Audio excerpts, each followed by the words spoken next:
taraweh, ratungku itati lantang batang pinang di panje. Panje bangku panje sigai, lama ngangi makan jota pai. Baso bojo lama atai urang melaki awak bacarai. Ku damang makan jolau, baru kanyang mato mangan tua. Baso bojo ama apa sugi sagadang pampo baru. Yo Allah yo Allah yo Allah yo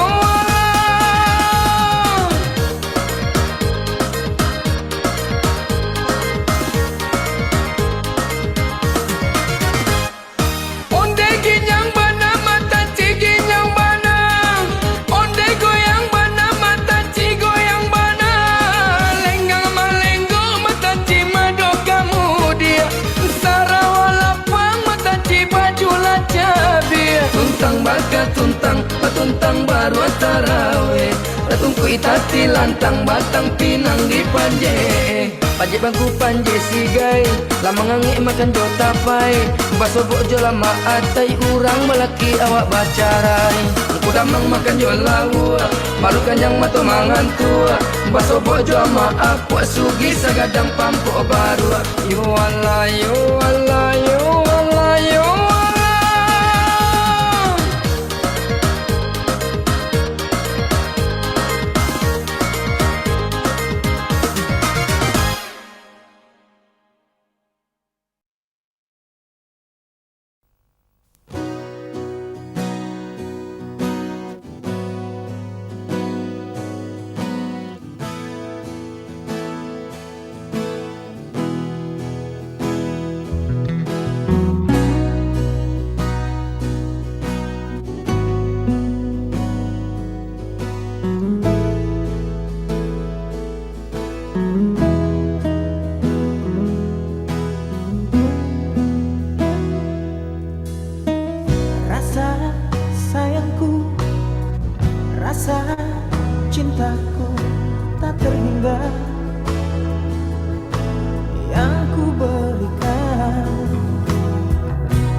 Kita saling bicara, tak akan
Konsultan Pajak Indonesia, wadah kita bersama, berkarya bekerja dengan profesional untuk nusa bangsa, menjunjung tinggi etika profesi, integritas diri, dengan tekad kita bisa mandiri dan berdedikasi. IKPI Damai selalu di hati, IKPI yang sehati, IKPI Asosiasi Kelas Dunia siap membangun bangsa dengan berasaskan nilai Pancasila, falsafah negara, bersatu padu bekerja sama, mengabdikan karya baktinya demi pembangunan yang merata di seluruh Indonesia. IKPI namamu selalu di hati, IKPI yang sehati, IKPI Asosiasi Kelas Dunia siap membangun bangsa dengan berasaskan nilai Pancasila, falsafah negara, bersatu padu bekerja sama, mengabdikan karya baktinya demi pembangunan yang merata di seluruh Indonesia. IKPI jaya selamanya.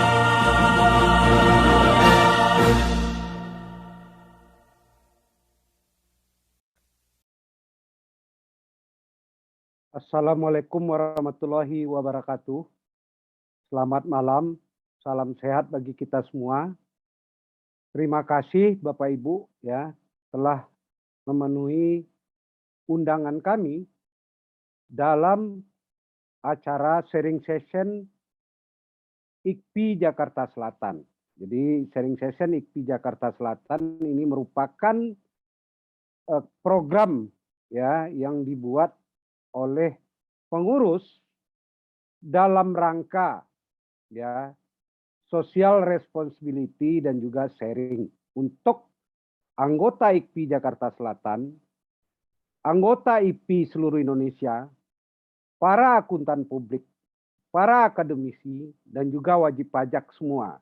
Ya, ini kita lakukan sejak Agustus 2020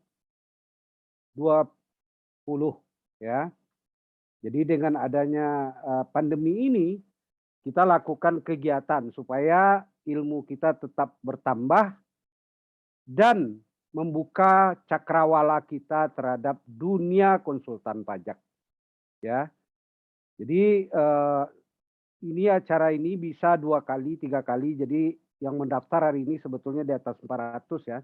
Tapi hari ini khusus ini 2 kali nih.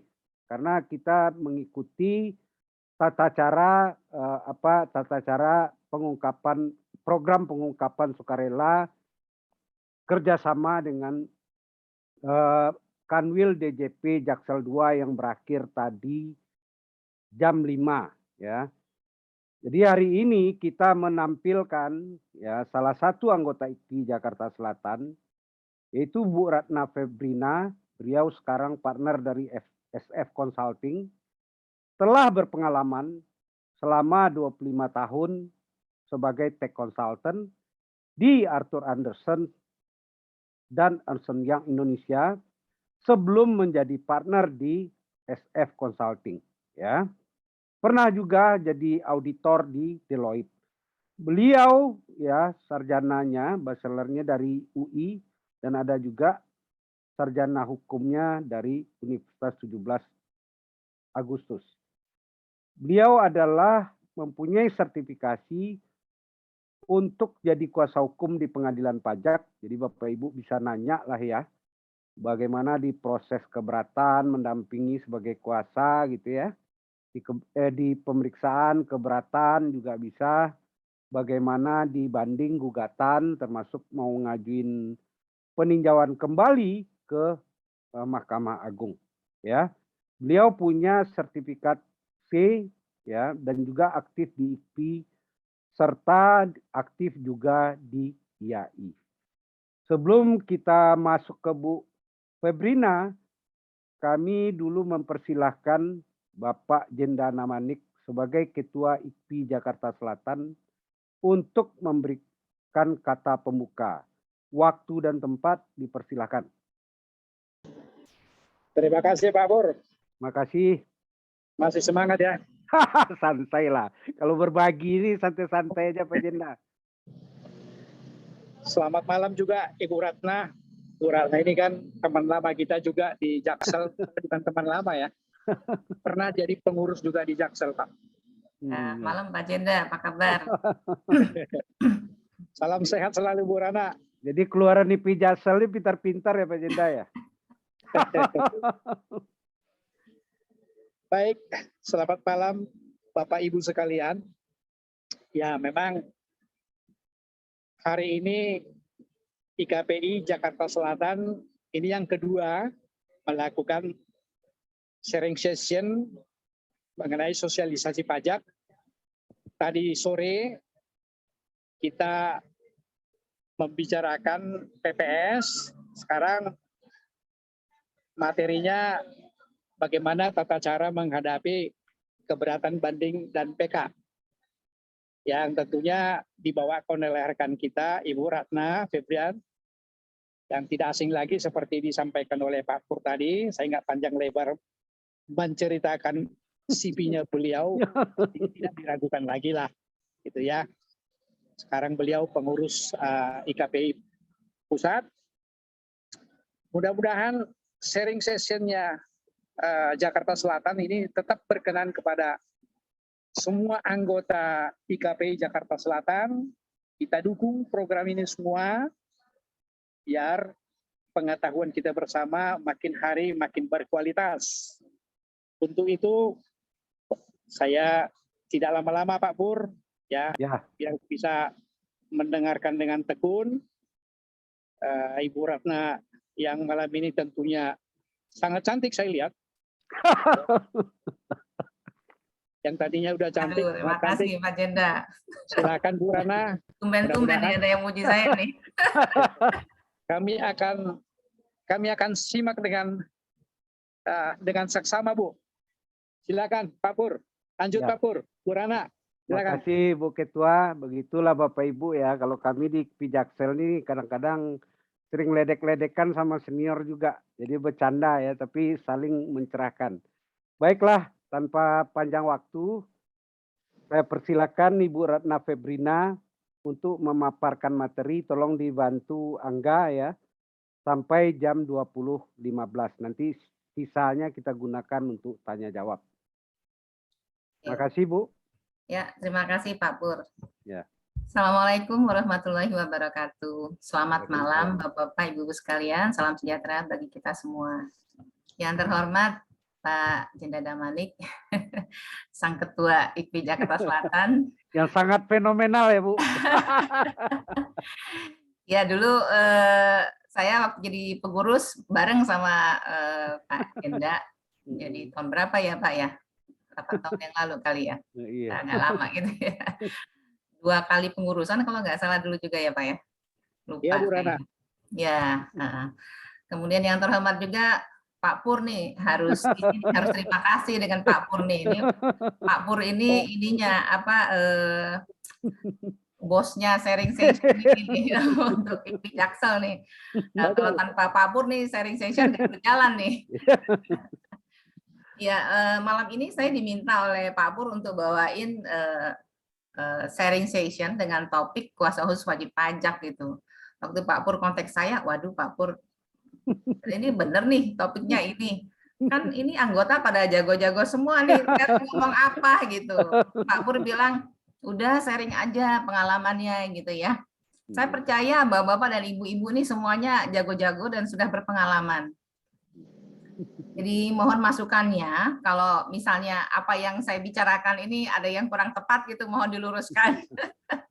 Dan kalau ada yang punya pengalaman yang lain yang bisa di-share, monggo silakan. Karena ini sebenarnya ajang kita sharing, jadi ya Bu ya, bapak-bapak ibu-ibu. Jadi take and give lah ya, kita memberi. Kalau ada yang punya pengalaman lebih, kita sharing lah demi kemajuan kita bersama. Mungkin kita bisa mulai. Angga, tolong ya, tolong di sharingnya Angga. Ya Pak. Jadi kita santai aja ya, ini sudah malam. Santai aja Bu. Gitu ya. Iya. Mudah-mudahan ini ya nggak ngantuk gitu. Sambil ya. apa Bu? Sambil makan gorengan. Iya ya.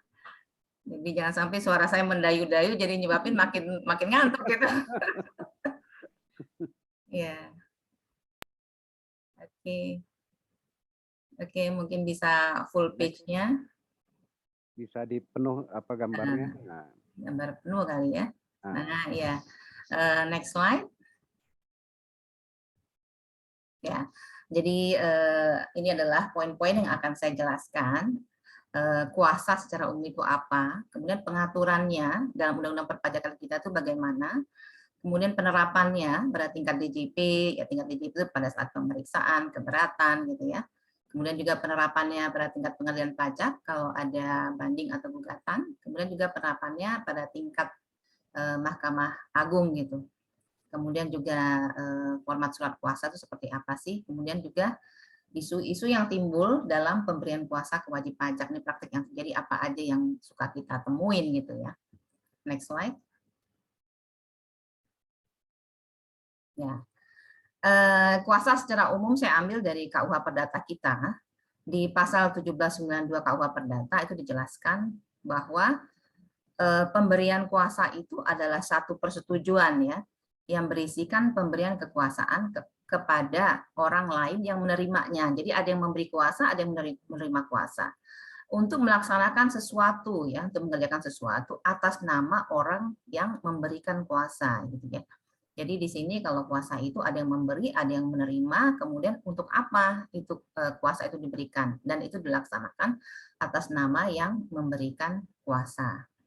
Kemudian pasal 1795 KUH Perdata menyatakan pemberian kuasa dapat dilakukan secara khusus, yaitu hanya mengenai satu kepentingan tertentu atau lebih ya, atau secara umum, yaitu meliputi segala kepentingan pemberi kuasa. Jadi pada dasarnya kuasa itu terbagi dua, kuasa umum dan kuasa khusus.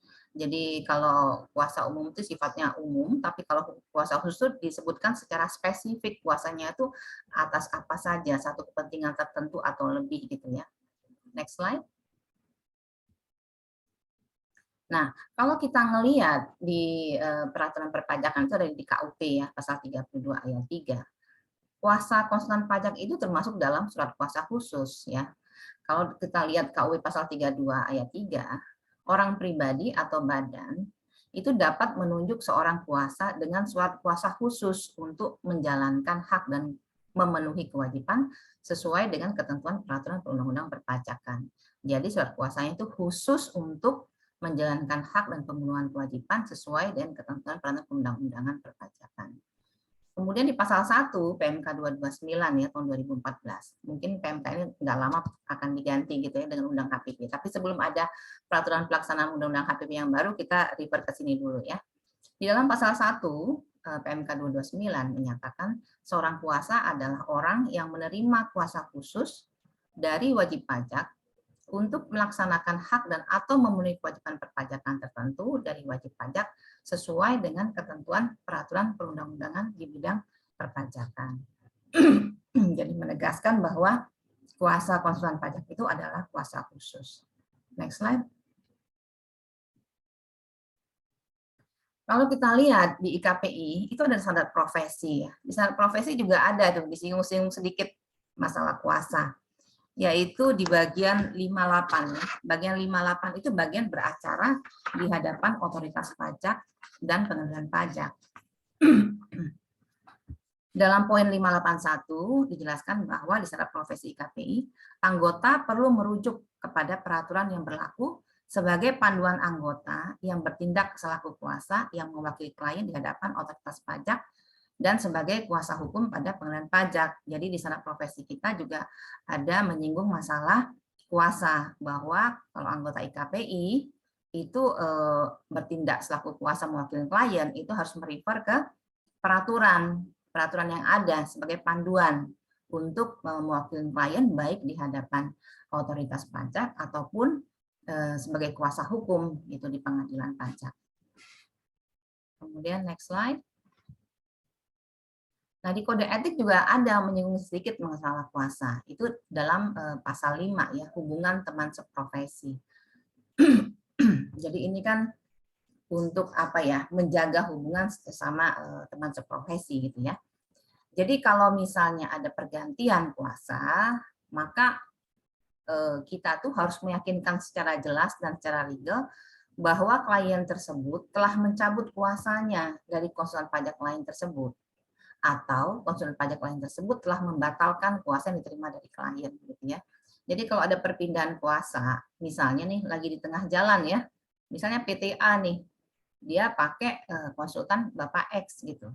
Tiba-tiba mungkin karena satu dan lain hal, PTA nih mau ganti konsultannya menjadi konsultan Y gitu ya. Maka si PTA ini harus mencabut kuasanya dulu gitu sebelum si konsultan Y ini masuk. Atau konsultan X ini karena merasa ini klien kayaknya nggak bener nih, masalah nih, ini kayaknya high risk gitu, saya mau mundur gitu. Nah kalau misalnya kita mau mundur, maka kita membatalkan kuasa yang diterima dari klien. Jadi kuasa itu bisa dibatalkan dari dua belah pihak ya. Kalau misalnya pihak yang memberi kuasa, itu artinya mencabut kuasanya konsultan pajak.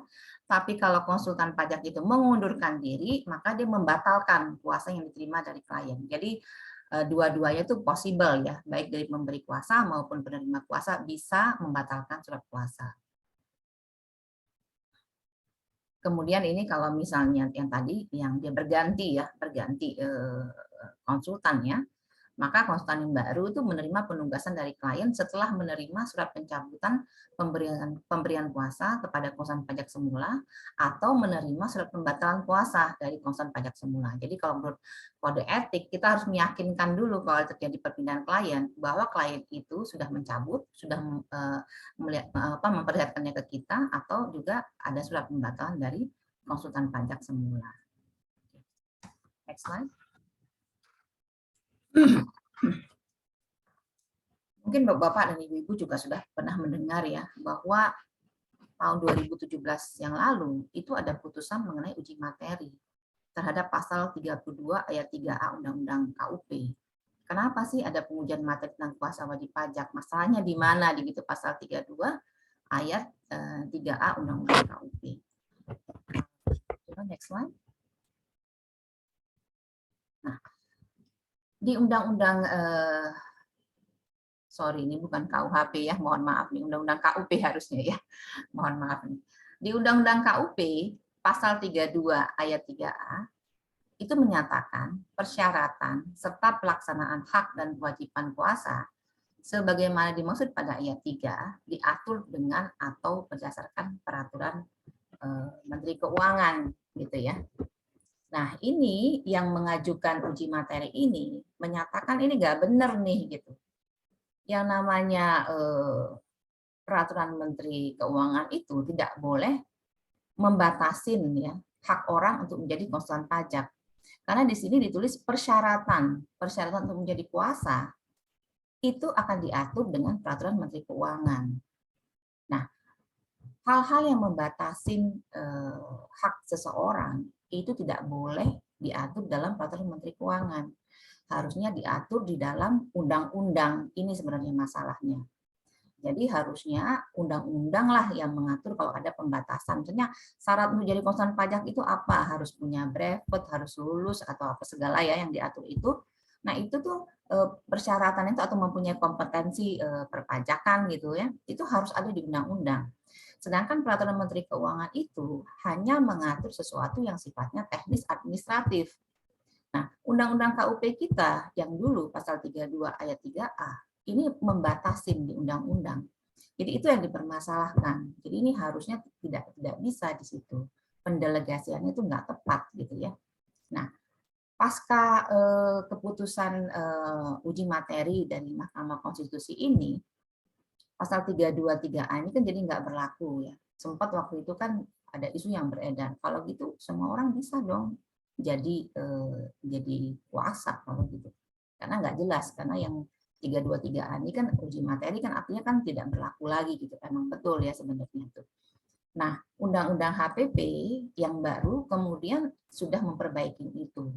Di Undang-Undang HPP pasal 32 ayat 3A di sini ditulis nih ya. Seorang kuasa yang ditunjuk sebagaimana dimaksud pada ayat 3 harus mempunyai kompetensi tertentu dalam aspek perpajakan. Kecuali kuasa yang ditunjuk merupakan suami, istri, atau keluarga saudara atau semenda sampai dengan derajat kedua. Jadi sini tulis ya, jadi kuasa itu kalau bukan keluarga harus mempunyai kompetensi tertentu. Nanti di penjelasannya diatur lebih detail apa sih yang dimaksud dengan kompetensi tertentu. Next slide.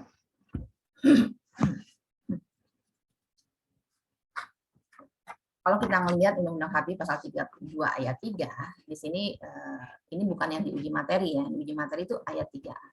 Tapi kita lihat sebentar ya pasal 32 ayat 3. Di Undang-Undang HPP pasal 32 ayat 3, orang pribadi atau badan dapat menunjuk seorang kuasa dengan surat kuasa khusus untuk menjalankan hak dan memenuhi kewajiban sesuai dengan ketentuan peraturan perundang perpajakan. Jadi ini ayat ini memberikan kelonggaran ya bagi wajib pajak untuk minta bantuan pihak lain ya yang memahami masalah perpajakan untuk dan atas namanya untuk membantu melaksanakan hak dan kewajiban perpajakannya dia. Nah, bantuannya tersebut meliputi pelaksanaan kewajiban formal dan material serta pemenuhan hak wajib pajak. Yang dimaksud dengan kuasa adalah orang yang menerima kuasa khusus dari wajib pajak untuk menjalankan hak dan memenuhi kewajiban perpajakan. Next slide. Ini yang diujikan materi ya. Kalau kita lihat penjelasannya, di penjelasan dinyatakan bahwa untuk melaksanakan hak dan memenuhi kewajiban perpajakan, seorang kuasa yang ditunjuk oleh wajib pajak harus memiliki kompetensi tertentu dalam aspek perpajakan. Jadi pembatasan haknya itu sudah ada nih di undang-undang ya. Kompetensi tertentu itu apa gitu? Antara lain jenjang pendidikan tertentu, sertifikasi, dan atau pembinaan oleh asosiasi atau Kementerian Keuangan. Oleh karena itu, kuasa dapat dilakukan oleh konsultan pajak atau pihak lain sepanjang memenuhi persyaratan sesuai dengan ketentuan peraturan undang-undang pajak. Jadi boleh itu menjadi puasa kalau dia mempunyai kompetensi tertentu yang dibuktikan dengan adanya jenjang pendidikan tertentu, sertifikasi dan atau pembinaan oleh asosiasi atau Kementerian Keuangan. Sebenarnya di sini masih belum jelas, tapi yang penting pembatasan haknya itu, jadi kan di sini bilang puasa itu harus memiliki kompetensi tertentu dalam masa perpajakan, itu kan sudah merupakan satu pembatasan, itu ada di undang-undang. Nah, mengenai nanti persyaratannya itu ataupun hak dan kewajibannya itu akan diatur oleh PMK. Jadi ini sudah memenuhi putusan dari Mahkamah Konstitusi yang dikarenakan adanya uji materi tadi gitu ya. Oke.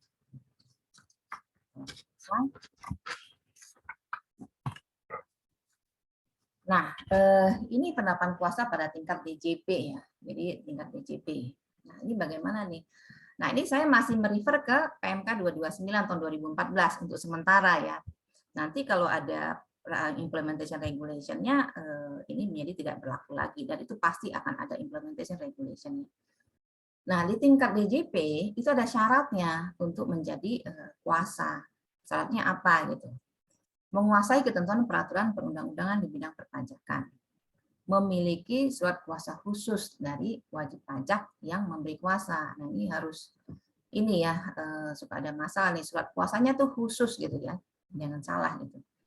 Jangan sampai nanti gara-gara surat kuasanya itu, misalnya nih, kita salah membuat surat kuasa, misalnya ya, mau closing nih, closing pemeriksaan atau keberatan, ada klien pula yang ikut gitu ya, kita ditolak gitu kan, kita malu juga ya sama klien ya. Ini nggak bisa nih karena surat kuasanya salah nih gitu. Jadi kita nggak boleh masuk gitu kan. Jadi ya akan terlihat kurang profesional gitu di mata klien. Jadi surat kuasa harus dibuat dengan genah lah, ya, surat kuasa khusus gitu ya. Memiliki NPWP.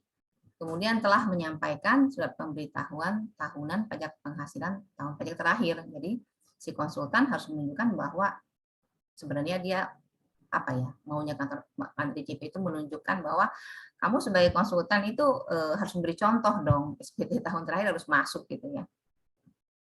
Gitu. Kemudian tidak pernah dipidana karena melakukan tindak pidana di bidang perpajakan.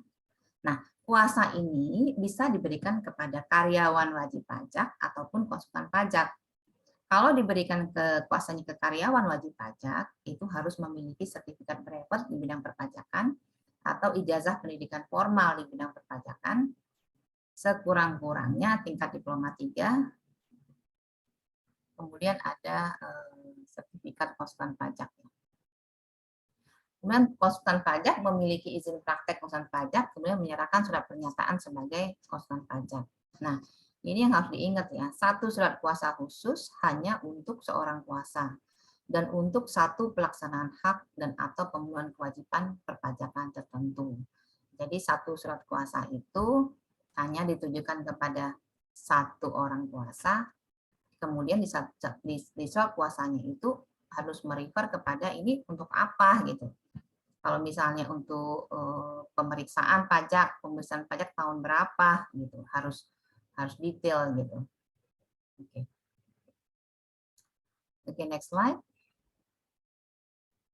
Nah, ini tadi kan kita merefer ke PMK 229 gitu ya. Kalau kita ngelihat pasal 44E 2E Undang-Undang HPP, masa transisi, bukan masa transisi ya, di pasal 44 Undang-Undang HPP itu bilang untuk pendelegasian wewenang ya, bahwa pelaksanaan hak dan pemenuhan kewajiban perpajakan oleh seorang kuasa sebagaimana dimaksud dalam pasal 32 ayat 3 serta kompetensi tertentu yang harus dimiliki oleh seorang kuasa sebagaimana dimaksud dalam pasal 32 ayat 3A diatur dengan atau berdasarkan PMK. Jadi di Undang-Undang HPP juga sudah mengatakan nanti akan ada PMK yang mengatur pelaksanaan hak dan pemenuhan kewajiban serta kompetensi tertentunya itu apa gitu, akan diatur secara detail gitu di PMK. Jadi PMK akan mengatur teknis administrasinya seperti apa. Next slide.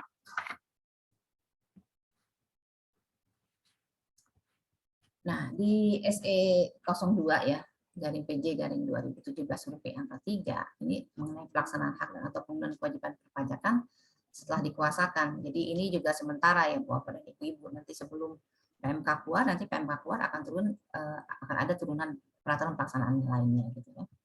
Pelaksanaan hak dan atau pemenuhan kewajiban pajak tertentu yang telah dikuasakan oleh wajib pajak kepada seorang kuasa dilakukan oleh kuasa tersebut. Jadi orang yang diberikan kuasa yang akan melakukan gitu ya. Kemudian dalam hal wajib pajak berkehendak untuk melaksanakan hak dan atau memenuhi kewajiban perpajakannya sendiri, jadi mau berubah pikiran nih, mau nggak tadinya mau pakai konsultan terus nggak mau pakai konsultan itu, maka wajib pajak harus mencabut terlebih dahulu kuasa yang telah diberikan kepada seorang kuasa gitu, dicabut dulu ya. Nah, pencabutan kuasa ini harus dilakukan dengan menyampaikan secara tertulis kepada DJP gitu. Kemudian juga pencabutan kuasa berlaku sejak tanggal pencabutan kuasa diterima oleh DJP dan tidak berlaku surut. Next slide. Nah ini kalau dalam pemeriksaan pajak penerapan kuasa pada tingkat DJP. Misalnya yang pertama nih, ada PTA nih, ada PPH badan yang diperiksa gitu ya. Dia tunjuk satu konsultan. Konsultan A itu maksudnya perusahaannya, kuasa A itu personalnya ya, orangnya gitu ya. Konsultan A, kuasa A gitu. Nah, kemudian yang di skema 2, apakah bisa tuh misalnya satu konsultan pajak tapi yang bantu 2 orang gitu, tapi masih di dalam konsultan A itu. Bisa juga, bisa bersama-sama atau dipisah seperti ini juga bisa gitu ya. Jadi maksudnya konsultannya 1, kuasanya 2 gitu. Bisa jadi misalnya manajernya atau partnernya ada 2 atau manajer sama director bisa di situ sepanjang dia mempunyai izin konsultan pajaknya. Nah, di skema ketiga ini bahwa konsultannya ada 2 dia pakai gitu. Konsultan A dan konsultan B. Nah, konsultan A personalnya adalah kuasa A, kemudian konsultan B adalah kuasanya C gitu ya. Jadi di sini kan mungkin Bapak Ibu juga pernah punya pengalaman ya. Tadi interpretasinya tuh seorang kuasa tuh hanya boleh satu konsultan gitu, nggak boleh 2 konsultan. Sebenarnya sih pengertiannya harusnya nggak diinterpretasikan seperti itu. Memberikan seorang kuasa itu tidak bisa, maksudnya itu interpretasinya bukan satu kuasanya gitu ya. Nah ini sepanjang tuh ada pembatasan antara konsultan A sama konsultan B. Misalnya dalam pemeriksaan PPH badan. Oh, si konsultan A itu untuk pemeriksaan yang terkait dengan transfer pricing. Konsultan B misalnya terkait dengan non-transfer pricing. Atau misalnya pemeriksaan tahun misalnya 2017 misalnya. Kalau PPH badan itu konsultan A. Tapi untuk withholding tax sama PPN itu konsultan B. Sah-sah aja gitu kan. Karena itu jelas ada pembatasan-pembatasannya. Next slide. Begitu juga dengan permohonan keberatan ya, hampir sama dengan pemeriksaan. Bisa-bisa aja dalam hal misalnya skema 1, 2, 3 yang seperti yang pemeriksaan tadi juga bisa berjalan gitu ya. Asal jelas pembagiannya, yang mana si konsultan A, yang mana konsultan B, itu asal jelas aja. Jadi harusnya bukan menjadi suatu masalah.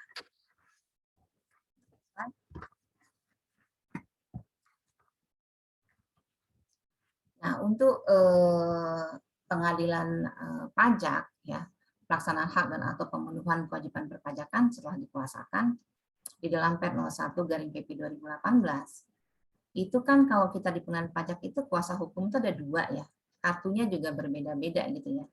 Kuasa hukum bidang perpajakan kan yang kartunya kuning ya. Kalau kuasa hukum bidang kepabeanan dan cukai itu kartunya hijau, ada pinggirannya gitu.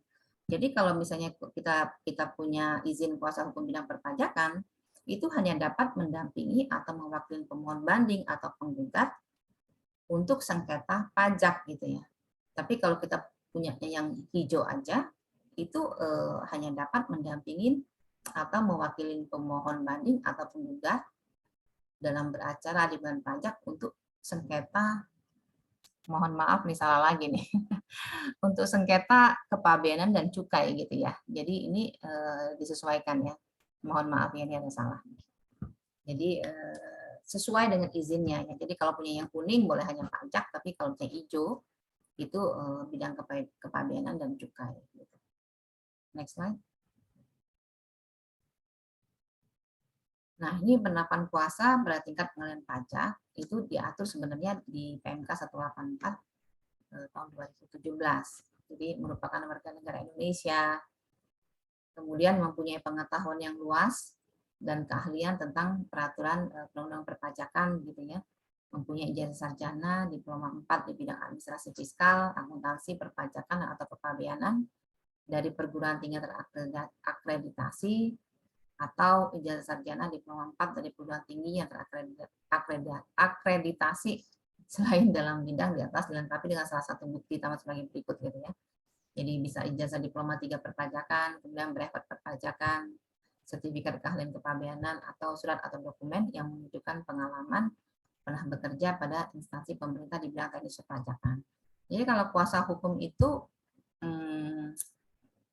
tidak perlu lulus USKP gitu ya, bukan menjadi satu persyaratan gitu. Pakai misalnya brevet pajak dari instansi atau lembaga penyelenggara brevet perpajakan juga udah bisa jadi kuasa hukum gitu ya. Kemudian kalau misalnya kepabeanan dan cukai itu pakai sertifikat keahlian yang dikeluarkan dari sertifikasinya itu ya. Nah itu bisa dipakai gitu. Kemudian juga yang penting nunjukin di sini ya mempunyai pengetahuan dan keahlian tentang peraturan perundang-undangan perpajakan. Nah, kemudian para pihak yang bersengketa masing-masing dapat didampingi atau diwakili oleh satu atau lebih kuasa hukum dengan surat kuasa khusus. Ini agak beda ya. Kalau misalnya kuasa di DJP itu kan harus ada pemisahan gitu ya. Maksudnya tuh kalau misalnya PPh Badan misalnya ada 2 kuasa. Nah, harus dipisahin ini yang satu megang apa, yang satu lagi megang apa. Yang satu yang misalnya pemisah transfer pricing, satu non transfer pricing. Tapi kalau misalnya kuasa hukum di pengadilan pajak, misalnya case-nya sama gitu. Satu case-nya misalnya. Kuasanya 2, 3, 4 nggak masalah, dari kantor konsultan yang berbeda juga nggak masalah, itu boleh gitu ya. Itu ada di pasal 34 ayat 1 Undang-Undang Pengadilan Pajak. Itu jelaskan bahwa pihak yang bersengketa itu boleh diwakili oleh satu atau lebih kuasa hukum.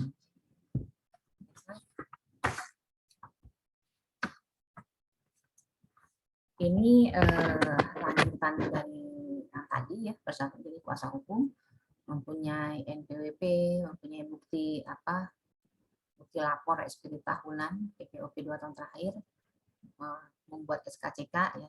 Nah, SKCK ini juga sekarang harus kalau untuk kuasa hukum tuh polisi yang di Gatot Subroto itu yang di kantor pusatnya itu ya, nggak bisa lagi di polsek atau apa sebelumnya gitu ya. Sekarang udah nggak bisa. Tidak berstatus sebagai PNS atau pejabat negara, menandatangani fakta integritas kalau dia dari hakim pengadilan pajak itu telah melewati 2 tahun setelah keluar dari pengadilan pajak ya, untuk orang yang pernah jadi hakim pengadilan pajak, kemudian memiliki izin kuasa hukum. Next one.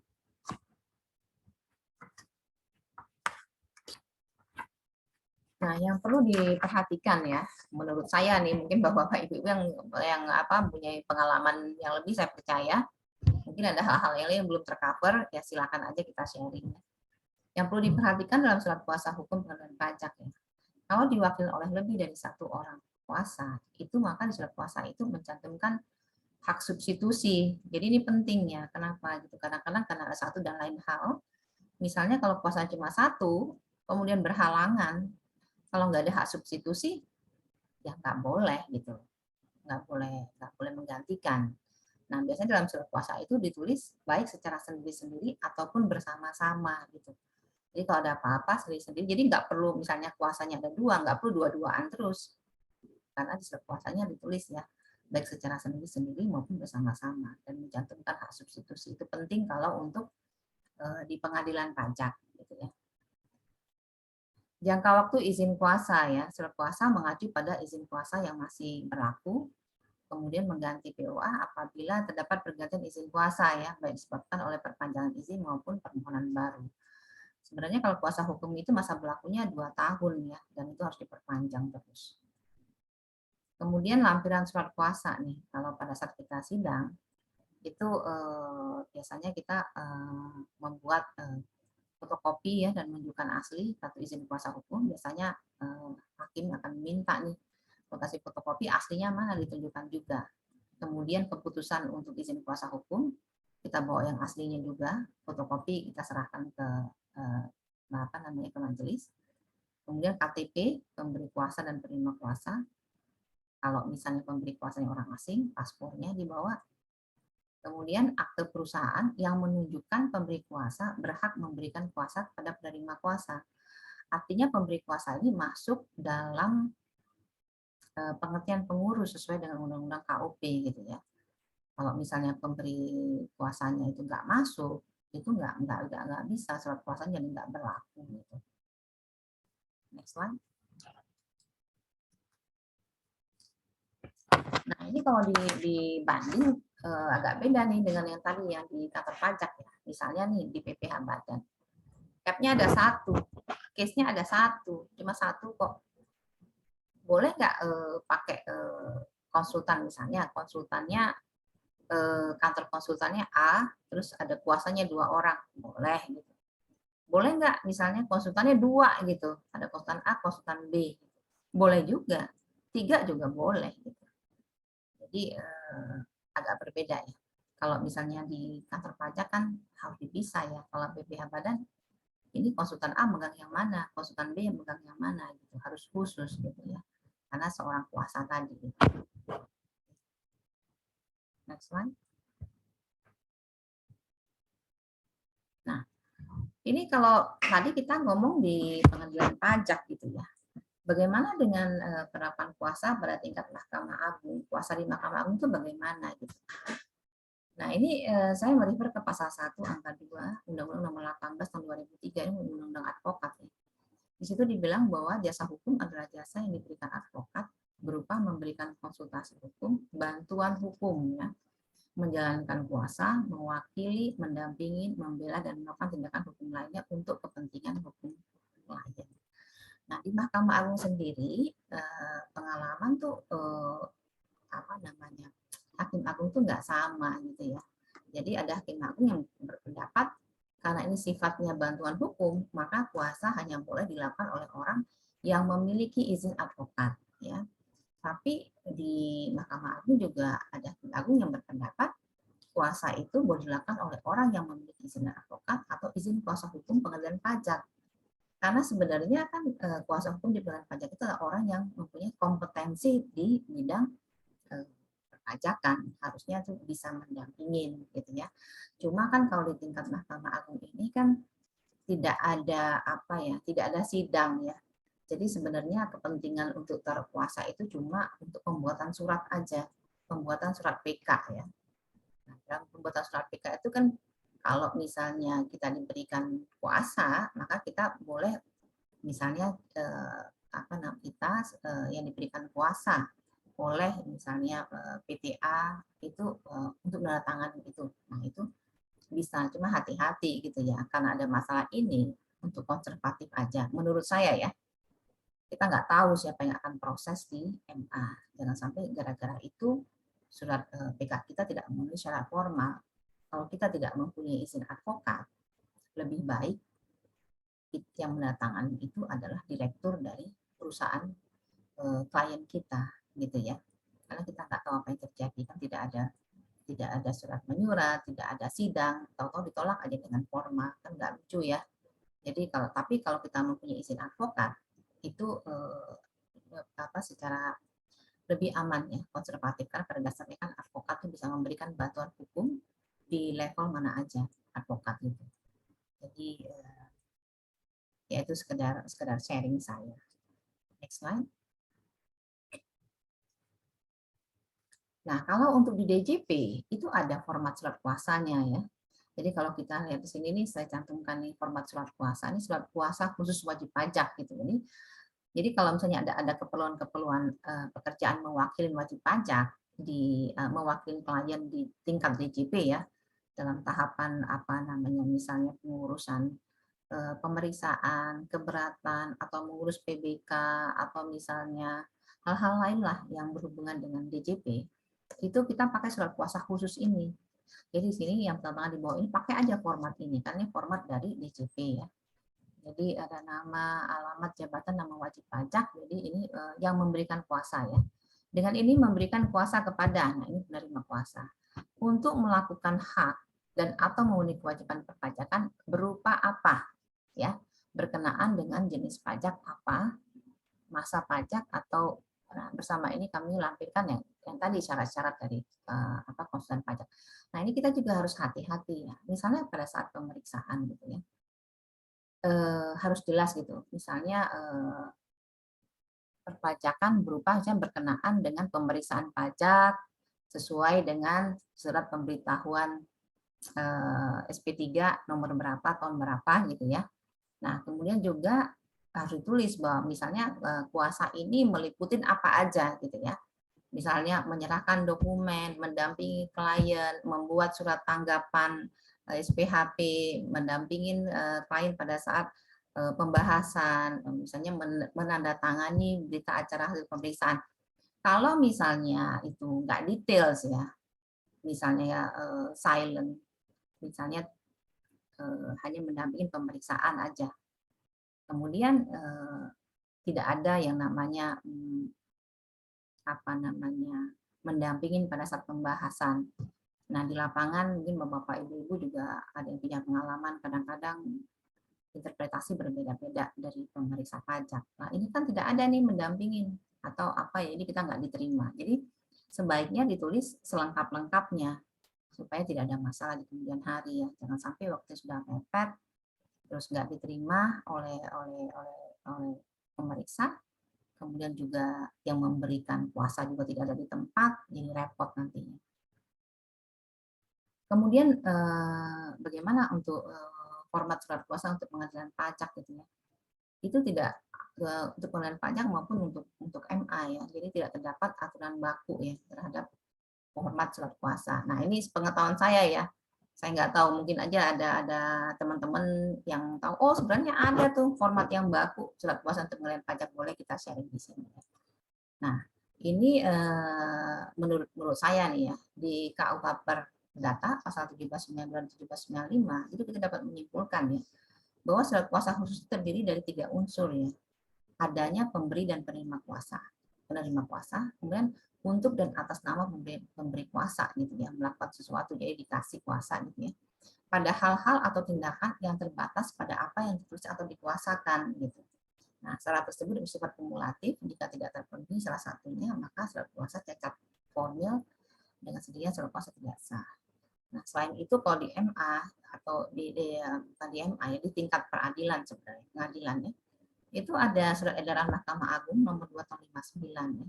Surat kuasa mengenai surat kuasa itu menyebutkan sebagai berikutnya, bahwa surat kuasa itu isinya tuh harus apa? Menyebutkan kompetensi relatif di pengadilan mana kuasa itu digunakan, menyebutkan identitas dan kedudukan para pihak. Jadi identitas dan kedudukan para pihak ini maksudnya identitas dan kedudukan si pemberi kuasa dan identitas maupun kedudukan si penerima kuasa. Kemudian menyebutkan secara ringkas dan konkret pokok dan objek sengketa yang diperkarakan. Jadi ini sebenarnya hampir sama dengan KUH Perdata ya, yang tadi ya. Jadi intinya itu ada 3 hal, teman di SEMA ini lebih detail ya.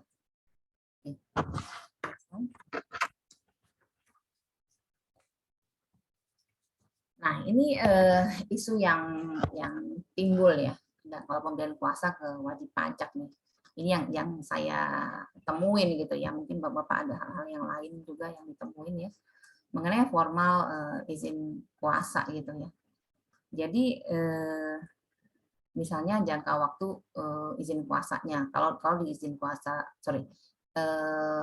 sebenarnya kan kita konsultan pajak itu kan ada izinnya itu kan sampai 2 tahun juga kan, izin dari DJP dari Organta. Nah itu jangan sampai izinnya tuh kita lupa memperpanjang, itu penting banget ya, itu nyawa kita gitu ya. Kemudian tingkat sertifikasi nih, Misalnya tingkat sertifikasi itu, ya kalau misalnya yang kita dampingin itu misalnya perorangan ya A, kalau kita punyanya A ya tidak bisa ke B gitu ya. Nah sekarang kalau soal pemeriksaan mereka suka ngelihat, oh nggak bisa nih kita mewakilin gitu, karena kita baru punya B, sedangkan ini terkait dengan pajak internasional harusnya C gitu. Itu formal izin kuasa. Nah formal surat kuasanya, formal surat kuasanya sendiri jangka waktu surat kuasa. Surat kuasanya itu ada masanya nggak? Ada masa berlakunya nggak gitu? Pada masa berlakunya hati-hati. Kemudian lampiran surat kuasa. Kalau kita mendampingin klien itu kan harus menunjukkan misalnya SPT kita udah masukin, terus misalnya izin konsultan kita. Nah, itu jangan lupa itu dibawa. Kemudian pemberi kuasa. Nah, ini pemberi kuasa ini harusnya orang yang dalam pengertian dia adalah pengurus gitu. Nah, ada perusahaan yang saya temuin ya, dia sebenarnya PT tapi istilah director tuh nggak ada, bilangnya country manager gitu. Nah, kalau pemeriksaannya yang saklek ya, ini kan cuma manajer, bukan bagian dari pengurus. Tapi di PT itu tuh istilah director country manager, harusnya dia juga adalah bagian dari pengurus. Komisaris, nah ini komisaris juga suka dipermasalahkan. Karena komisaris dianggap bukan pengurus, padahal kan di Undang-Undang KUP kan sepanjang bisa menunjukkan dia punya wewenang mewakili perusahaan dalam berhubungan dengan pihak ketiga, dia dianggap sebagai pengurus, misalnya ya menandatangani cek atau menandatangani perjanjian dengan pihak ketiga. Nah itu suka jadi masalah ya. Tutup misalnya ini.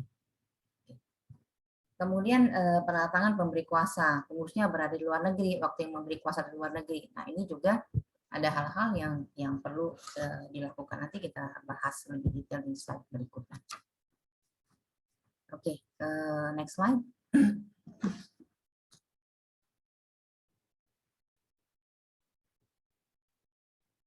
Oke, nah ini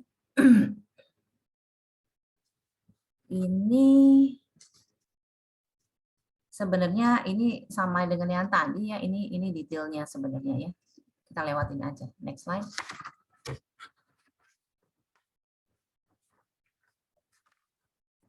Nah, ini case-nya kalau jangka waktu surat kuasa tadi ya, misalnya izin prakteknya expired atau tadi berakhirnya pelaksanaan atau sudah dilakukan pencabutan, ya berarti sudah berakhir jangka waktu surat kuasa. Nah, ini lampiran-lampiran yang harus dilampirkan kalau dikuasakan baik ke konsultan pajak atau ke karyawan. Dokumen ini harus dibawa pada saat kita memberikan surat kuasa ke ke kantor pajak. Next slide. Ini yang tadi saya cerita bahwa pemberi kuasa itu harusnya pengurus ya. Jadi di pasal 32 Undang-Undang KUP itu yang dimaksud dengan pengurus adalah orang yang nyata-nyata mempunyai wewenang untuk ikut menentukan kebijaksanaan dan atau mengambil keputusan dalam menjalankan perusahaan. Nah itu dibuktikan misalnya dia menandatangani kontrak dengan pihak ketiga, menandatangani cek gitu ya. Walaupun namanya nggak ada dalam susunan pengurus di akte ya, tapi kalau misalnya dia melakukan hal-hal yang tadi, maka dia disebut juga sebagai bagian dari pengurus gitu ya. Nah ini nih agak susah ya meyakinkan teman-teman kita di KPP ya. Kalau misalnya namanya nggak ada di akte tuh udah tutup aja gitu. Maksudnya itu nggak bisa. Itu bukan pengurus tuh, nggak ada di akte. Jadi yang dianggap pengurus itu adalah direktur. Walaupun ditunjukkan pasal 32 Undang-Undang KUP. Jadi kalau mau save ya pakainya yang ada di akte aja deh, yang memberi kuasanya gitu. Next slide. Nah, untuk kalau pendatangan surat kuasanya berada di luar negeri ya, ini ada aturannya ya di Permenlu 09 ya tahun 2006. Setiap dokumen Indonesia yang dipergunakan di negara lain atau dokumen asing yang akan dipergunakan Indonesia perlu dilegalisasi oleh instansi yang berwenang, itu oleh KBRI. Dan juga sudah ada putusan Mahkamah Agung ya, keabsahan surat kuasa yang dibuat di luar negeri, selain harus memenuhi persyarat formil, juga harus dilegalisir lebih dahulu oleh KBRI setempat. Nah, ini suka ditanya pada saat kita sidang di pengadilan pajak ya. Kalau misalnya kita kasih, misalnya pemberi kuasanya itu orang asing, kita kasih buktinya itu paspor, nah itu hakim meminta tuh menunjukkan pada saat tanggal dia menandatangani surat kuasa atau menandatangani misalnya surat banding, orangnya ada di Indonesia atau enggak gitu. Kalau enggak ada di Indonesia, maka harus ada legalisir di KBRI setempat. Gitu. Itu adalah akhir dari sesi yang saya bawain. Jadi mudah-mudahan memberikan pencerahan atau misalnya ada yang kurang tepat. Nah ini silakan aja Bapak Ibu, mohon sharingnya. Nama juga sharing session ya Pak Pur ya. Iya Bu. Ini ada guru kita juga hadir nih. Alhamdulillah hadir ada Pak Adi Purnomo, mantan wakil ketua pengadilan pajak juga hadir. Berkenan hadir hari ini. Baiklah Bapak Ibu, kita buka sesi tanya jawab, resen aja ya, jangan di chat itu ya, susah bacanya. Itu yang pertama mungkin supaya kita mendengar semuanya. Ibu Angelina dulu, silakan. Dari mana Bu? Kenalkan Bu. Angelin ya tadi ya. Mana tadi yang resen? Saya Tolong Pak. dibuka. Iya. Silakan Bu Angelin. Silakan. Ya. Selamat sore Pak. Ya sore. Udah malam nih. Malam. Perkenalkan nama saya Angelin. Saya mau tanya Pak mengenai surat kuasa. Nah, surat kuasa wajib pajak itu harus dibuat ketika pemberi kuasanya menerima kuasa, atau kalau misalnya penerima kuasanya ikut dengan pemberi kuasa, apakah harus dibuat surat kuasanya? Gitu. Itu aja Bu. Iya. Jadi harus ikut tuh maksudnya ikut sidang atau apa? Harus hadir atau apa? Maksudnya Hadir ikut. di sana. Oh hadir juga bareng-bareng gitu ya? Ya, bareng-bareng. Ya, silakan Bu Ratna menjawab. Ya, terima kasih Mbak Angelin ya. Jadi maksudnya kan misalnya ini kasusnya pemeriksaan atau di pengadilan nih? Pemeriksaan. Oke, pemeriksaan sama-sama datang gitu ya. Jadi kita konsultannya kemudian sama kliennya gitu ya. Nah kalau berdasarkan aturan harusnya sih kita punya kuasa sebagai konsultan ya. Kalau kita nggak punya kuasa, kita nggak boleh bicara di situ gitu. Mungkin mereka terima karena mereka nggak tahu kalau Ibu Angelin ini adalah kuasa, dikirain karyawan perusahaan. Jadi makanya mungkin nggak diminta gitu. Tapi kalau mereka tahu bahwa kita konsultan, ya itu harus ada kuasanya gitu. Bahkan kadang-kadang kalau misalnya kuasanya misalnya ke saya misalnya ya, kemudian saya itu ada sama staf saya gitu ya, kadang-kadang atau manajer gitu ya, manajernya ikut gitu, manajernya mau kasih penjelasan aja nggak boleh gitu, karena bukan kuasanya ini Bu Ratna nih, hanya Bu Ratna yang bisa bicara gitu kalau yang strict gitu ya. Oke, baik Ibu Ratna, terima kasih atas penjelasannya. Ya. Dan bisa. Mbak Angelin dari mana ini? Dari Tangerang, Pak. Konsultan pajak, dosen, mahasiswi atau apa? Mahasiswi. Belajar sama Bu Ratna nanti jadi kuasa khusus ya. Iya. Calon konsultan ya. Baiklah, selanjutnya ada dari Pak David, silakan. Langsung aja bertanya terkait kuasa khusus ya, enggak boleh yang lain ya. Silakan Pak David. Udah dibuka apa? Angga? Pak David? Iya, Silakan Pak David. selamat malam. Kenalkan dari mana Pak David? Ini agak suaranya agak itu Pak David. Agak pecah. Volumenya tolong Pak Eh, David. Suaranya jelas, Pak. Ya, tadi agak kepecah. Silakan Pak David, kenalkan diri dari mana Pak David? Iya, iya. Terima kasih Pak Pur. Ya. Saya Pak David. Saya dari PKPPI ya, Perkumpulan Pengacara Pajak dan Kuasa Hukum Pengadaan Pajak Indonesia. Ya, Mungkin ya. sedikit saya ingin menambahkan aja kalau tadi advokat itu memberikan kuasa hukum dan segala macam. Itu mungkin saya ingin mempertegas saja kalau advokat kan sudah punya undang-undangnya. Ya. Jadi independen ya, jadi nggak di bawah DJP, nggak di bawah Kementerian Keuangan, jadi semuanya itu sudah kuat ya, sudah firm ya. Dan selama ini setelah pasca putusan MK, KPP juga nggak bisa nolak untuk advokat karena undang-undang advokat jelas bahwa dia baik di luar maupun di dalam persidangan itu aparat penegak hukum.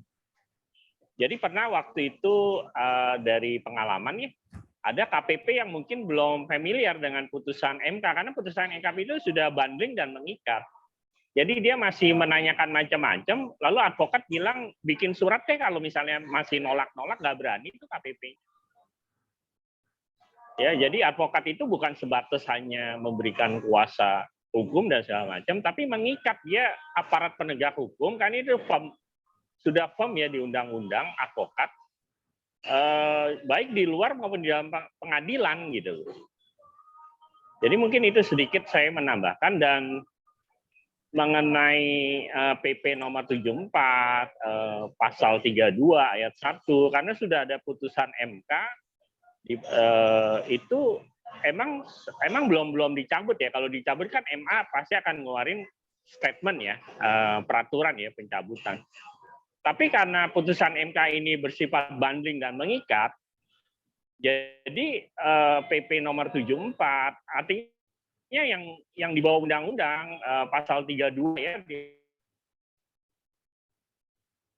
Bilang Pak David. Casual verban ya, dalil hukumnya itu casual verban, landasan yuridisnya. Jadi tidak memberikan dampak sama sekali gitu. Meskipun belum dicabut, tapi itu tidak memberikan dampak sama sekali karena sudah pasca putusan MK yang sifatnya banding dan mengikat. Mungkin itu yang saya bisa melengkapi Pak Pur. Ini David Lesmana ini ya?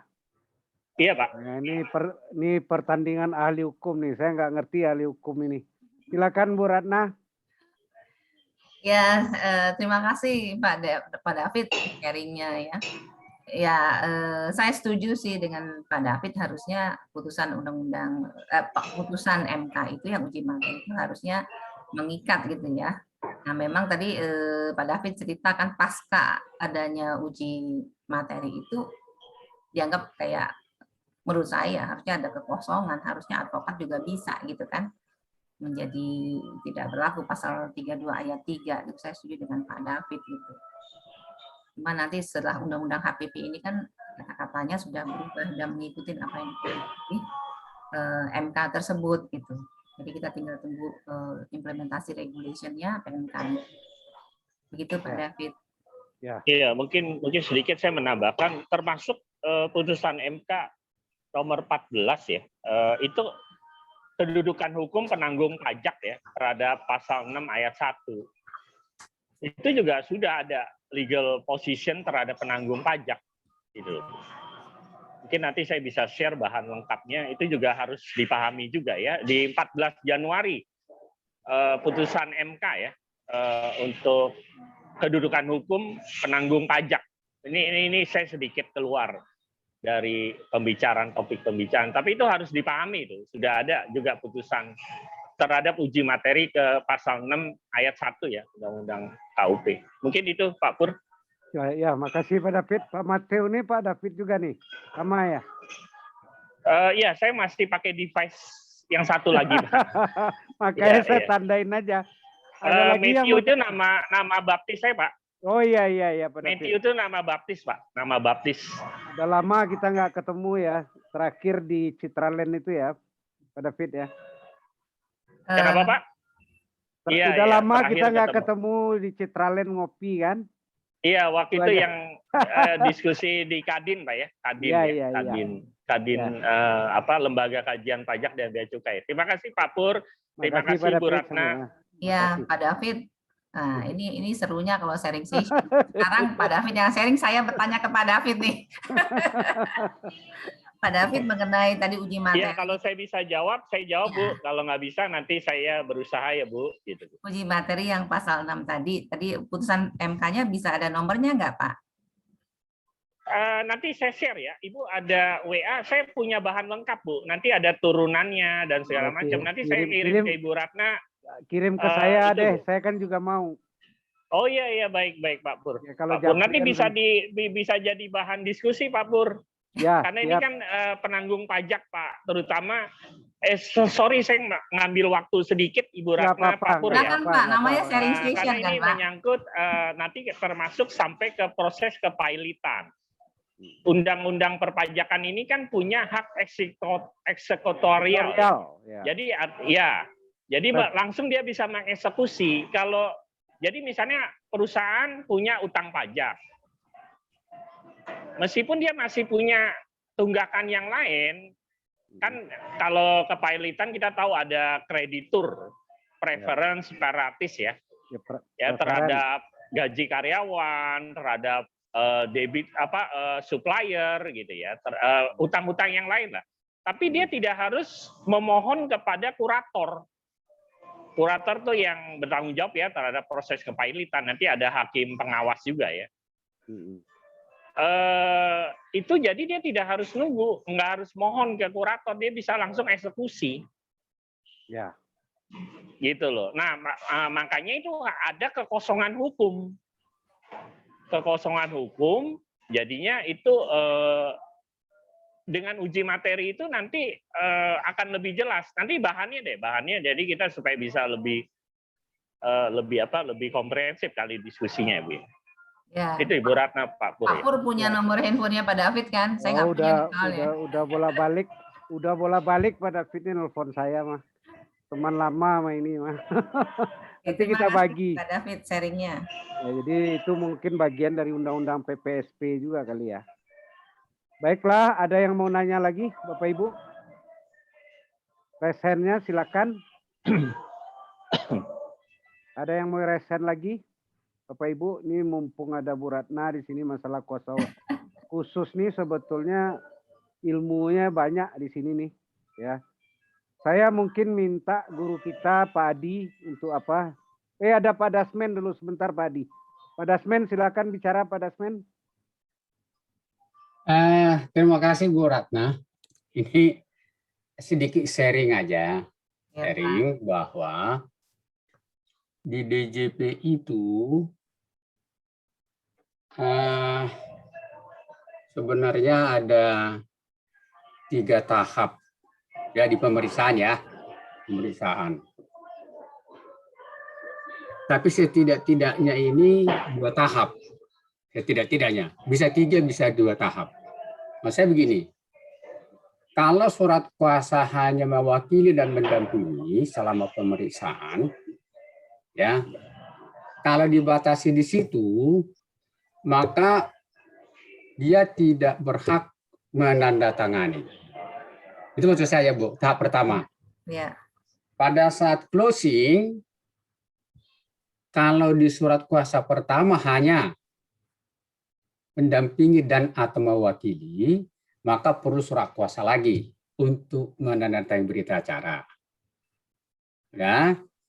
Kalau misalnya nanti masih naik ke QE, itu ada surat kuasa lagi. Itu yang saya maksud ada 3 tahap.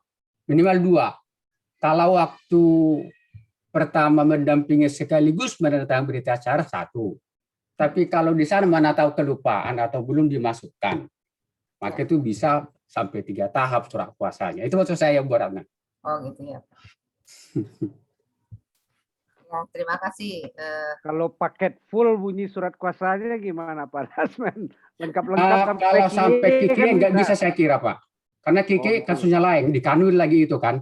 Ya, Pihaknya berbeda. ya. Beda. Nggak mungkin Pak. ya. Tapi kalau mendampingi sampai dan data yang berdasar bisa satu paket, satu surat kuasa. Ya, Oh, Itu Pak Pur. Ya, setuju. silakan Bu Ratna yang jawab, silakan. Ya, terima kasih nih Pak Dasmen nih. Jadi ini ada view dari yang pernah di dalam gitu ya Pak ya. Kalau kita di luar-luar terus nih Pak. Satu lagi Bu, satu lagi. Ya gimana Pak? Kalau karyawan, selain daripada Ibu Ratna katakan tadi, harus ada di PPh 21-nya. Ya. Jangan lupa. Ya. Harus. Itu Bu, sebagai sharing aja, sharing. Ya, terima kasih nih. Memang ajangnya sharing ini luar biasa ya.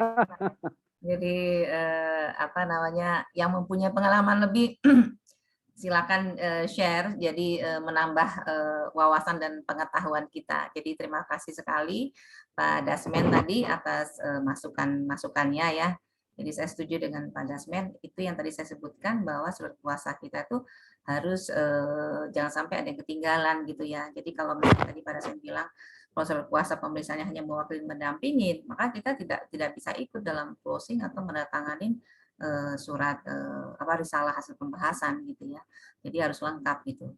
Nah terkait dengan QA memang saya setuju itu proses yang berbeda karena kan QA nanti kita berhadapan dengan orang-orang dari Kanwil, jadi kuasanya juga berbeda. Ya. Itu Pak Pur. Ya. Ya, sebelum masuk ke Pak Indra yang resen mungkin kita minta tanggapan Pak Adi. Sedikit Pak Pur, ada saya pertanyaan dikit. Pak Pur, sedikit Pak Pur. Oh ya, Nah, Bu Ratna, mengenai KPK, ya, apakah ya pengalaman saya Bu ya, pengalaman saya di PK itu kita nggak aktif gitu loh Bu. Apa bisa kita aktif? Betul Pak, nggak aktif. Berarti nggak perlu surat kuasa lah Bu kalau begitu. Nggak gini Pak, ada keperluannya sih sebenarnya ya. Jadi kalau misalnya kita gimana ya Pak ya? Kalau misalnya kita ini kita sharing ya Pak ya. Iya. Seharusnya nggak pakai surat kuasa juga nggak apa-apa. Iya. Kecuali kalau kita ingin menandatangani surat itu, Pak.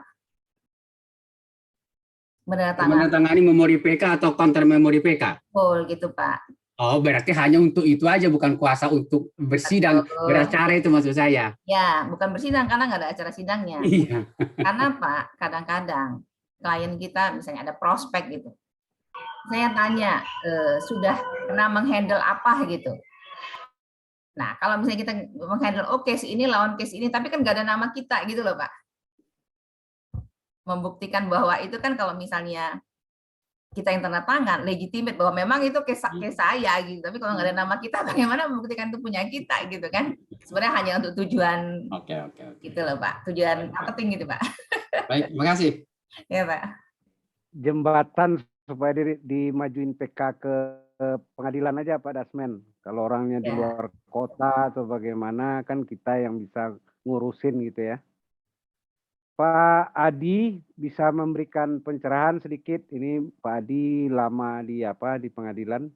Ada Pak Adi aktif nggak? Tolong dibuka enggak? Pak Adi Purnomo. Pak Adi, silakan Pak Adi memberikan pencerahan kepada kita yang junior-junior nih Pak Adi. Udah kebuka enggak? Baik, malam semuanya. Pak Pur, terima kasih. Ya, sama-sama Pak Adi. Ini sih bukan pencerahan. Jelaskan. Sama Pak Davis sudah lebih-lebih sekali.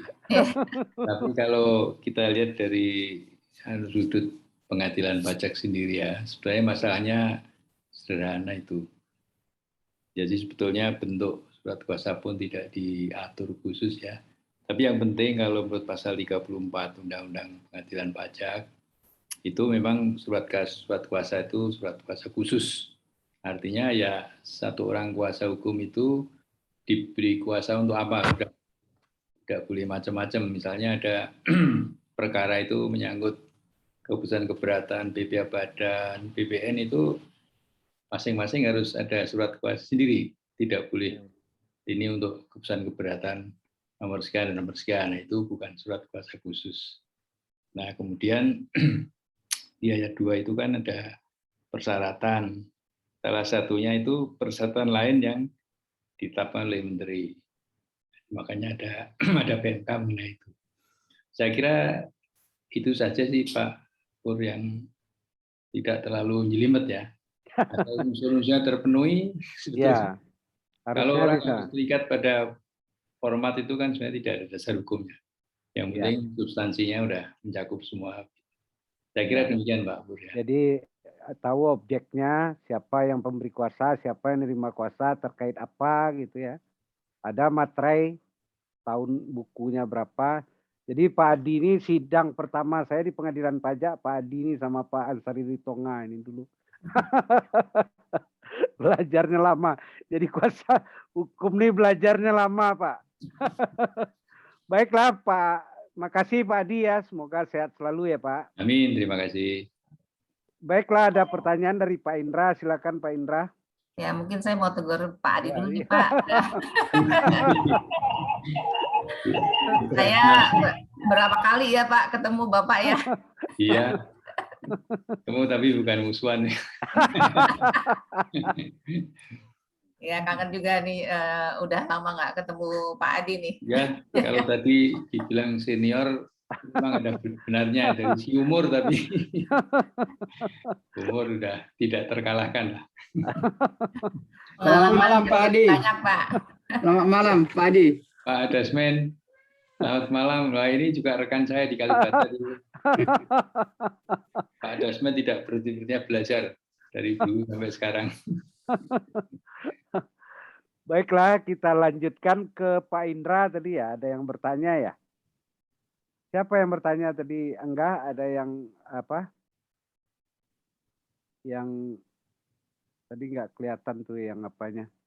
Yang raise hand-nya siapa tadi? Angga, coba lihat yang raise hand, Angga.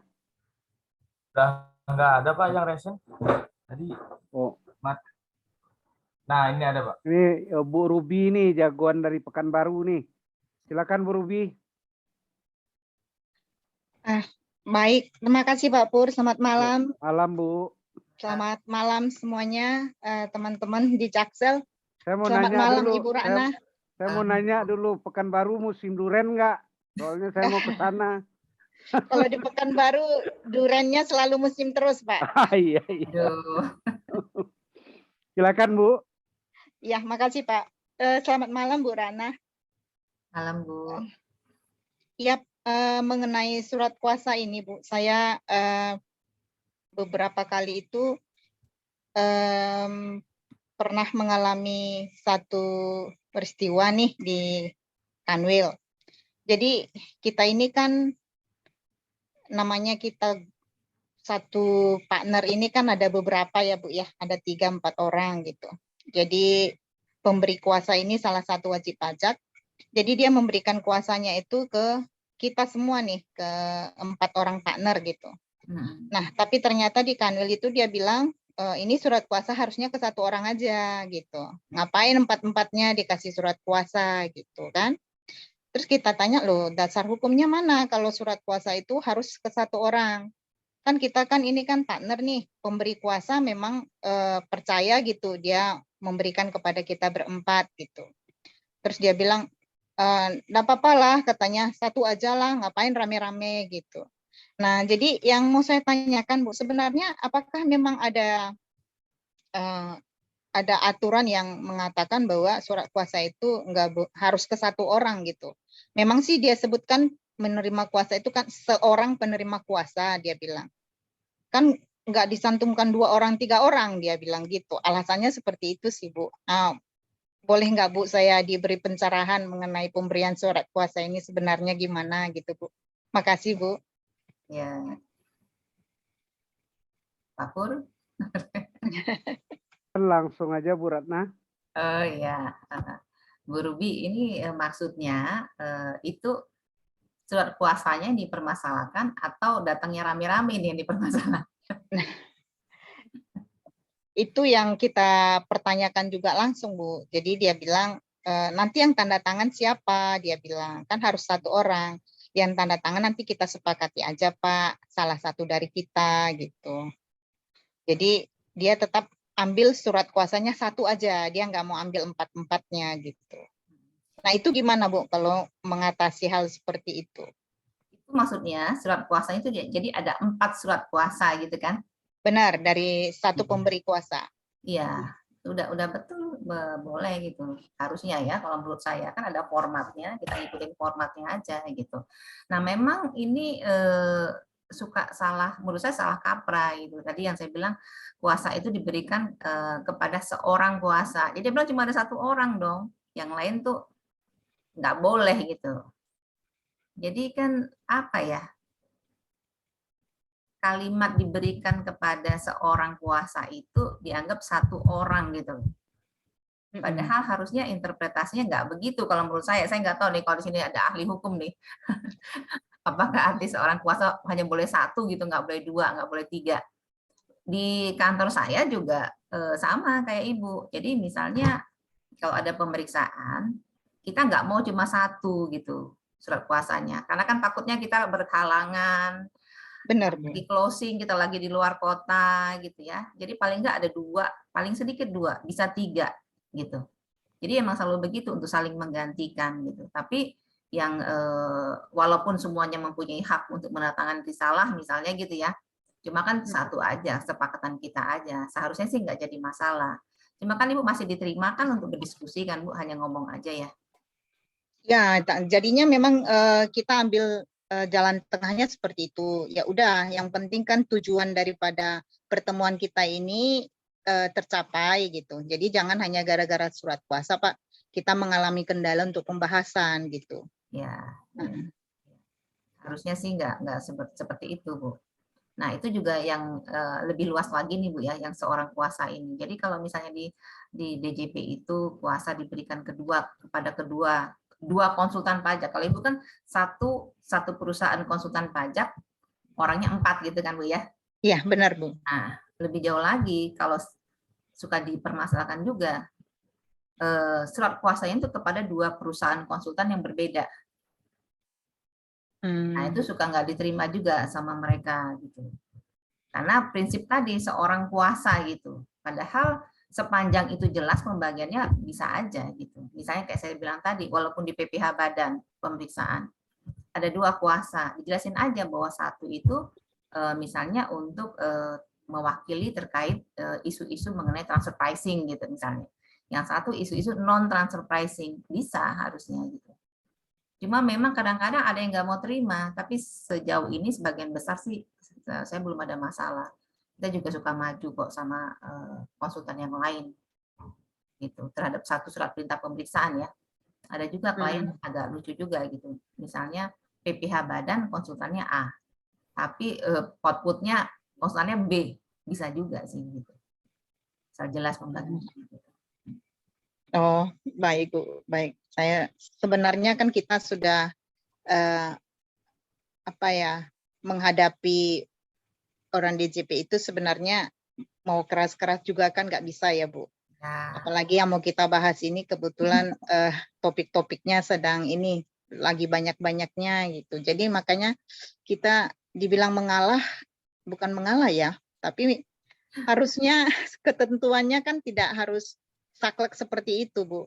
Jadi makanya saya coba dalam sharing diskusi ini pingin penegasan yang lebih lebih ingkrah aja sebenarnya nanti pada saat ketemu lagi situasi seperti itu baiknya enaknya ngomong seperti apa. Itu sih tadi Bu maksudnya. Memang sih dalam berhubungan dengan DJP itu kan yang penting kita bisa mencapai goal kita, yaitu mendampingin klien ya. Karena kalau kita makin berkeras juga nanti yang ada kita nggak bisa dampingin. Iya. Jadi ya win-win lah, praktikal aja deh. Kalau nggak boleh semua ya. Ya kadang-kadang emang begitu. Saya mengalami bermacam-macam sih Bu. Kadang-kadang QA ya. Yang tahu detail kan saya nggak tahu detail gitu. Maksudnya dokumen-dokumen gitu ya. Saya kan nggak tahu gitu ya. Karena saya QA, ada surat kuasa, saya nggak boleh didampingin satupun staf saya.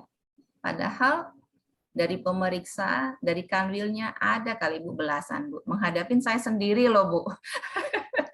Semua tim saya nggak boleh masuk. Jadi kita harus prepare for the worst gitu ya. Yang paling jelek apapun kita harus prepare gitu ya.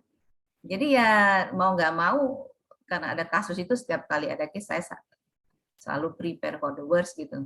Even dokumen yang mana ya kita harus tahu, the show must go on ya. Apalagi benar. pas QA misalnya direkturnya tuh datang gitu ya. Kalau kita misalnya itu menjadi satu halangan, jadi kan apa ya, klien tidak mendapatkan confident ke kita gitu. Itu sih. Macam-macam sih Bu. Kadang-kadang QA boleh didampingin 1 atau 2. Kadang-kadang nggak boleh sama sekali. Saya pernah nggak boleh sama sekali. Padahal case-nya banyak gitu. Kebayangkan Bu ya. Iya. Iya. Mana saya minta pasangin itu lagi proyektor ya.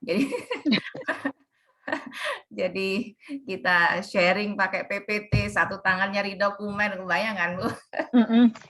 Tapi ya itulah apa namanya, pengalaman konsultan pajak lah itu. Iya, baik Bu, baik. Ya. Makasih ya Bu ya. Ya. Makasih Pak Pur. Ya Bu Ruby, jadi memang ya konsultan ini kan soft skill-nya juga harus kuat gitu ya. Jadi dalam berhubungan tuh kita harus paham dulu baca. Kok hilang Bu Ratna? Kok diem? Bu Ratna? Ada Pak. Masih. Oh iya, jadi memang ya karena jam terbang gitu ya, jadi soft skill memang harus diperkuat. Baru ketemu aja sama pemeriksa itu kita minimal kita bisa nilai lah ini galak atau apa gitu ya. Ada yang galak tapi koreksinya sedikit. Ada yang diam-diam tapi koreksinya sabrak-abrak. Itu sering terjadi itu, makanya hati-hati. Oh ini dia pemeriksanya, oh ini soft nih. Enak ngomongnya, ternyata tiba di SPAP-nya meledak semuanya. Itu sering terjadi. Ada yang bertanya lagi, Bu Debi kayaknya ya. Ada yang mau nanya, silakan Bu Debi. Iya, benar Pak. Benar-benar Pak. Bu Debi. Mana Bu Debi tadi? Udah dibuka. Enggak? Coba. Silakan Bu Debi. Ya, malam Pak Pur. Malam Bu. Saya perkenalkan saya Debi Citra Dewi. Oh ini rising star-nya apa nih, Jaksel nih Bu Ratna? Bukan Bu, masih junior banget. Ya, salam kenal Mbak Debi. Salam kenal Bu Ratna. Gini Bu, saya mau nanya nih yang terkait surat kuasa ya Bu ya. Ini kan yang di pasal 32 KUP itu kan menyebutkan kalau kategori pengurus kan namanya tidak selalu terdaftar di akta kan, selama dia itu kayak mempunyai menentukan kebijakan perusahaan kayak tanda tangan cek, perjanjian seperti itu kan Bu. Nah, ini masalahnya ini yang tanda tangan SPT saya dulu tuh biasanya itu GM itu emang dia tanda tangan dicek Bu. Nah, saya pernah dipaksa untuk ini udah berjalan sebelum saya bergabung di perusahaan itu sampai setelah bergabung. Nah, karena AM-nya ini baru, saya diminta untuk bikin surat kuasa, Bu. Nah, surat kuasa seperti itu apakah standarnya harus surat kuasa khusus atau saya sampai bilang gini sama Area, Pak, kan pengurus tidak selalu ada di akte kan Pak, saya bilang gitu. Ini Bapak ini emang dia emang menandatangan cek dan perjanjian juga Pak, saya bilang gitu. Enggak Bu, harus ada surat kuasanya, dia bilang gitu. Ngotot-ngotot gitu, pokoknya saya arus aja dia bilang gitu. Dia pakai bawa KPK gitu, BPK bukan KPK, BPK karena dia waktu itu saya lagi restitusi PPNBM ya Bu ya, untuk kendaraan yang plat kuning tuh.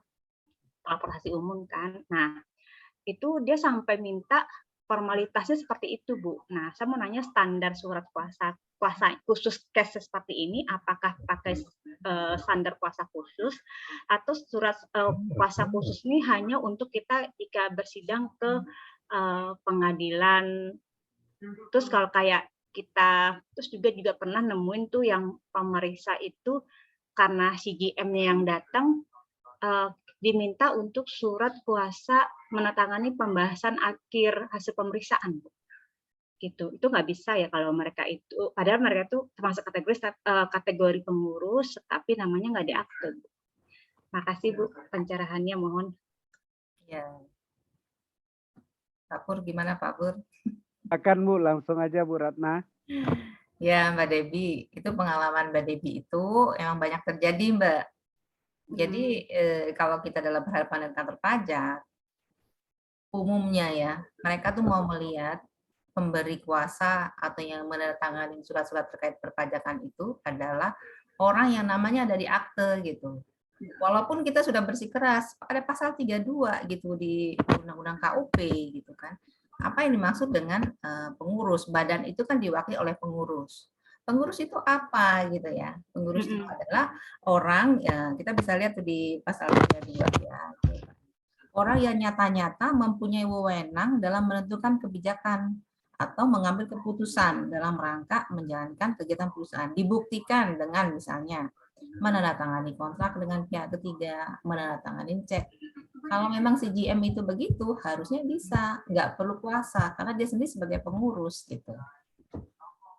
Nah tapi tadi balik lagi menarik yang Mbak Dewi bilang, surat kuasa, apa harus ada surat kuasa khusus atau apa ya? Sebenarnya kalau dia pengurus nggak perlu surat kuasa. Tapi kalau dalam hal perpajakan semuanya harus surat kuasa khusus. Surat kuasa khusus artinya khusus menangani apa gitu ya. Kadang-kadang saya juga pernah nemuin ya, ada surat kuasa di perusahaan. Pokoknya orang ini ditunjuk untuk menangani segala macam perpajakan. Nah itu nggak boleh.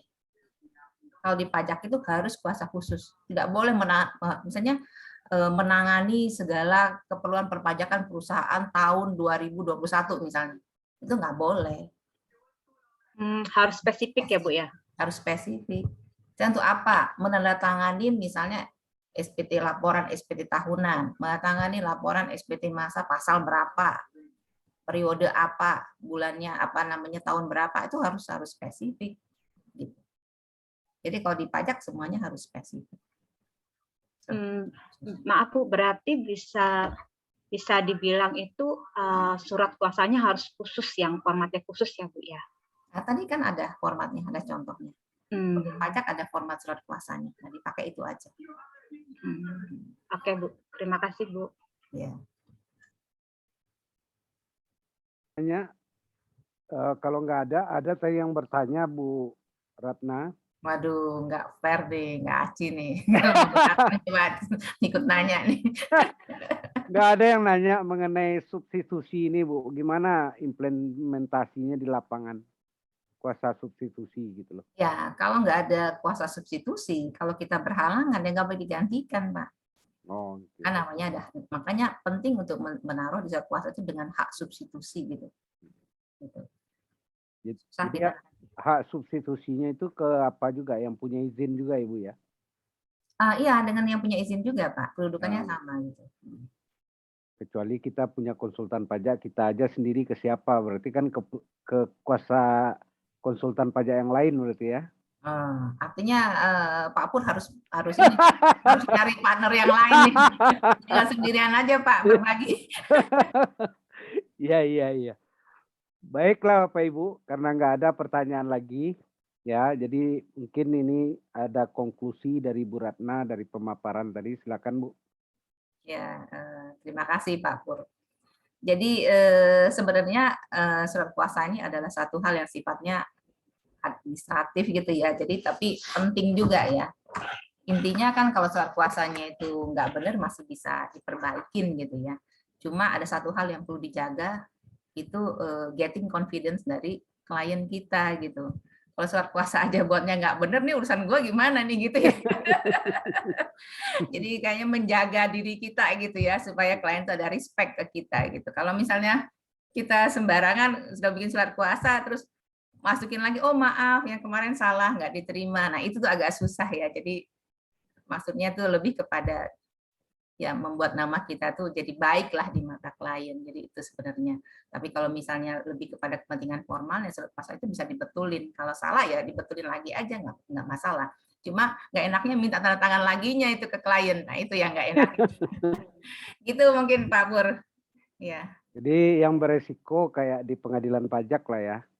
Jadi tiba-tiba menandatangani banding, ternyata di surat kuasanya nggak muncul izin untuk kuasanya untuk menandatangani surat banding, kan itu yang jadi masalah kadang-kadang kan. Jadi kita tanda tangani surat banding klien, ternyata di surat kuasanya nggak muncul untuk itu. Bisa ditolak ya Bu Ratna ya? Bisa. Nah, kalau menurut saya, kalau nggak terpaksa banget ya, surat banding itu tanda tangan oleh ini aja, oleh perusahaan sendiri deh. Tanda tangan surat-suratnya. Kita hanya waktu berproses di sidangnya aja baru diserahin ke kita. Iya. Baiklah, Bu Ratna, terima kasih ya, sangat mencerahkan bagi kita semua. Mudah-mudahan Bapak Ibu tercerahkan. Jadi memang ini ajang untuk bertukar pikiran ya. Karena di sini juga banyak hadir sebetulnya pakar-pakar perpajakan lah. Betul, sebagai kuasa khusus ya dari beberapa kantor juga. Akhir kata, terima kasih Bu Ratna, Pak Jenda, rekan-rekan semua, kita akhiri acara ini. Jadi nanti di sesi berikutnya, tanggal 21 Februari, kebetulan akan hadir juga Ibu Pan Aiking, ya, sebagai partner dari PricewaterhouseCoopers akan hadir memberikan pencerahan mengenai konsultan pajak, ya, trik tip sebagai konsultan pajak. Jadi nanti rekan-rekan yang muda-muda bagaimana membangun karir sebagai konsultan pajak, apa yang harus disiapkan, ya, baik dari segi kompetensi, soft skill-nya seperti apa. Akhir kata, wabillahi taufiq wa hidayah. Assalamualaikum warahmatullahi wabarakatuh. Mohon maaf apabila dalam penyampaian ada yang kata yang kurang, ya, salah ucap. Mohon maaf. Salam sehat buat semua. Sama-sama Pak Pur, Bu Ratna, salam sehat ya Bu ya. Semua yang hadir malam ini. Pak Dasmen, terima kasih semua. Terima kasih Terima kasih Bu Ratna. Kalau ada salah-salah kata, salah-salah ucap, sampai ketemu di lain kesempatan. Salam sehat. Amin, amin. Salam sehat buat kita semua. Selamat malam. Terima kasih. Thank you. Terima kasih Pak. Terima kasih Pak Pur. Yuk, sama-sama. Mari semua. Ibu Ratna?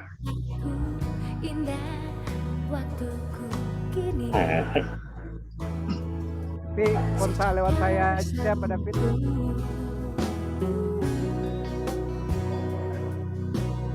Mohon izin Pak Pur ya. Pak Jenda. Izin Pak ya. Ya. Siap Pak Jenda. Thank you. Semangat selalu Pak Pur. Yuk, siap. Yang terpecah bila saling bicara, hidup yang merekam. Oh, bila kita tak mampu menjaga berwarnanya hidup ini.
engkau datang ketika aku jatuh bangun dan jatuh dalam langkah menyusuri kehidupanku yang kelam, dan hampir-hampir ku tak dapat melangkah lagi. Dirimu hadir bagaikan sinar menerangi jalanku, kau tunjukkan arah